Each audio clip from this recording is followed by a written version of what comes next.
అల్లు అర్జున్ గారిని. పాపం నిజంగా నాకు బాధేస్తుంది. ఎందుకంటే ఎన్ని కుట్ర రాజకీయాలండి. ప్రతి చోట ఈయన చేతులు ఉంటాయి, అందులో సందేహం ఏమీ లేదు. ఇక్కడ 29 మంది మన గోదావరి పుష్కరాల్లో చనిపోతే మరి ఇతను ఎన్నిసార్లు అరెస్ట్ చేసి జైల్లో పెట్టాలండి చంద్రబాబు గారిని? ఎన్నిసార్లు చేయాలా? అదేవిధంగా కందుకూరులో దాదాపుగా 9 మందిని చంపేశాడు ఈయన.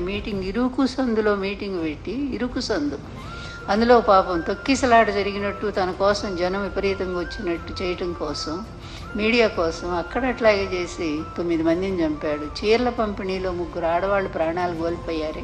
ఈయన ఎన్నిసార్లు జైల్లో పెట్టాలో చెప్పండి? మరి ఇంతమందిని చంపినటువంటి చంద్రబాబు నాయుడు ఏమో శుభ్రంగా ఉన్నాడు. తెలియక జరిగిన దాని మీదేమో ఆ అబ్బాయిని అరెస్ట్ చేస్తారా? ఎంత దుర్మార్గం! ఇట్లాగే ఉంటాయి. చంద్రబాబు అక్కడ ఆయన శిష్యుడు ఇద్దరే కదా, మరి ఇద్దరు 2 రాక్షస పాలన చేస్తూ ఉన్నారు, ఆ రాష్ట్రంలో ఈ రాష్ట్రంలో కూడా.